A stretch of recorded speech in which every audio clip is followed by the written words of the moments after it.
It's been 8 months of the New Zealand media being strong propagandists for the Israeli genocide. Let's analyse this segment from the 29th of May. It relates to one of the horrific tent massacres in Rafah, where people were bombed and burnt alive in their tents after being forced to flee their destroyed homes and villages. And it's almost entirely from the perspective of the people who committed the massacre. Our government-owned broadcaster is being used by a foreign power to spread propaganda for genocide, and it's disgusting. Let's take a look.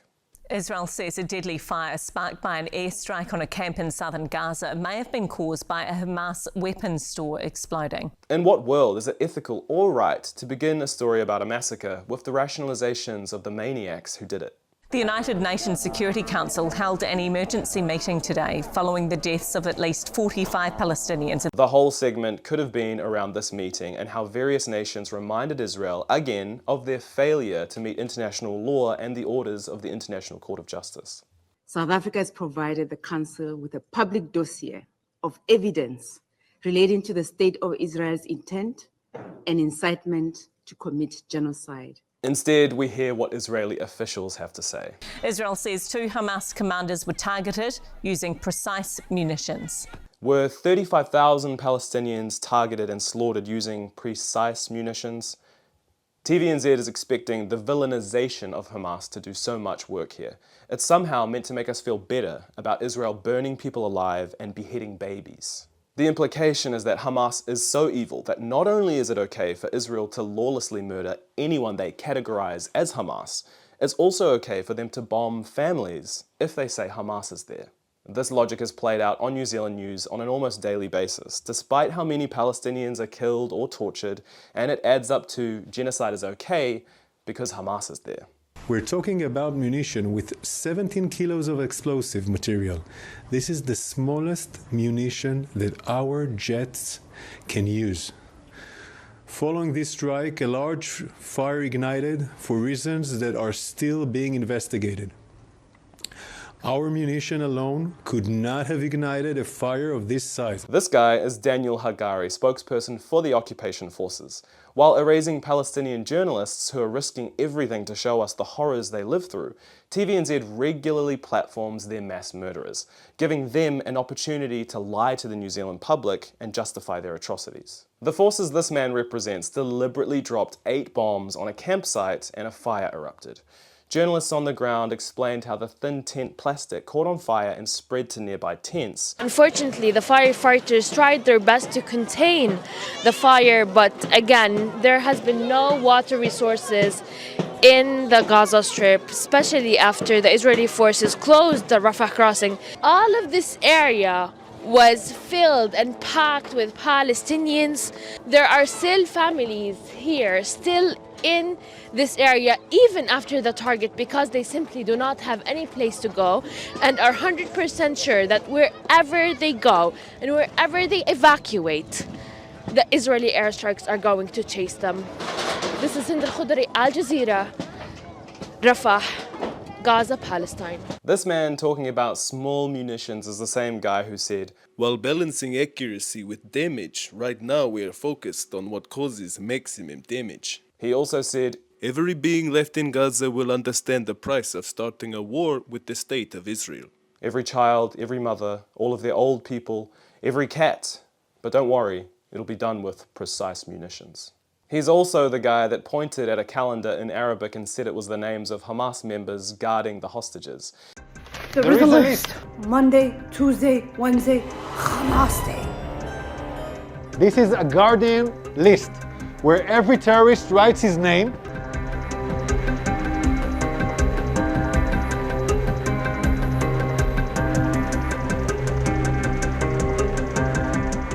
It's literally the days of the week. Monday, Lithnain, Tuesday. That's who TVNZ is presenting as a credible source of information. Meanwhile, Palestinians are either erased or mentioned with suspicion. Today, the Hamas-run health authorities said at least 21 people were killed after an explosion at a different tent camp on Rafah's outskirts. Just ahead. And that's the end of the segment. This chucked in at the end because it doesn't suit their narrative of the tent massacre being a one-off mistake, saying the Hamas-run health authority is propaganda designed to make the public doubt the very documented reality for Palestinians. Again, this was reported on by journalists on the ground. Hey everyone, this is Bissam from Gaza, and behind me another tent massacre in less than 48 hours. Until now, 18 people were killed. A bomb targeted a tent with only civilians, only women and children. All these people were in a tent getting ready to have their lunch, and they were bombed, they were targeted. I'm afraid of looking under my feet because people are still collecting human pieces. Hamas-run health authority. They're just talking about doctors, nurses, and other professionals who, like Palestinian journalists, are targeted, killed, and abducted by the occupation.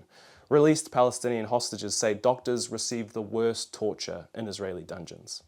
Despite this, they persist. They offer press conferences from the depths of genocide, and the New Zealand media ignores them. Okay, Hen, sorry, I'm just going to have to interrupt you there because a media conference has started with the spokesperson of the Health Ministry in Gaza. We're going to listen into that now. Moments ago, the Israeli occupation committed a horrifying massacre via targeted shelling and bombardment. Israeli warplanes targeted the center with over 7 missiles and bombs weighing over 2,000 pounds each. We are witnessing a genocide crime, a premeditated crime of genocide. It also shows that the Israeli occupation army is deliberately killing the largest possible number of people, particularly civilians and displaced people who tried to escape the fires of war. However, they were chased by the missiles of the occupation, which killed them in cold blood. This horrifying massacre sends a clear message from the Israeli occupation and the U.S. administration that the Holocaust of Palestinian civilians continues, and that massacres against displaced people and children will continue, and that violations of international law will not stop. What Western media does is erase the daily violence inflicted on Palestinians. They erase the Israeli occupation, apartheid, and settler colonialism. And every now and then they report on a specific atrocity.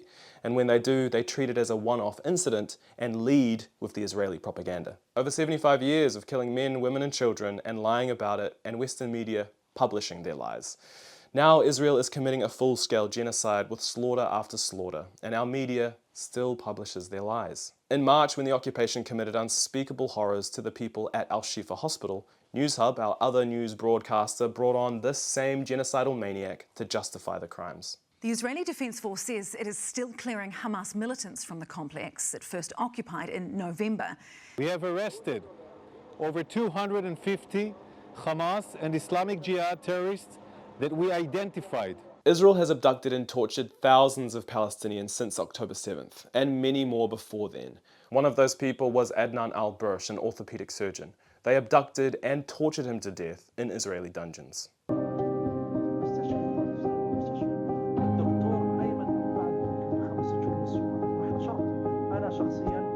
استخدموا أسلحة لم نعهدها من قبل محرمة دوليا نشد كل العالم احنا بايعين حالنا احموا اطفالنا وبس. قالوا من العودة قالوا له انزل ولا بننزل المستشفى كله عليك، نادوا باسمه نزلوه. هو لا له دخل في العمل العسكري، لا له دخل في حماس، لا له دخل في أي شيء.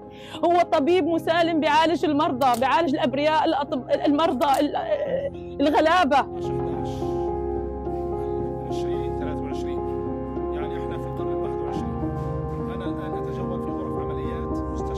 لحد الآن لم نستلم جثته، وأنا بتمنى من الله إنه ما يدفنوه يا ربي في مقابر الأرقام ولا يسلموه في الجنوب، يجيبوا لي إياها في الشمال. أودعه أشوف لحظة استشهاده كيف كان، كيف جسمه، كيف العذاب اللي كان عليه، كيف كان متحمل عذاب 4 شهور بعذابه بالسجن. يا رب ترحمه، يا رب تجمعني فيه على قلين، يا رب يجيني في الشمال وأدفنه هان عندي يا رب، وأزوره كل يوم يا رب.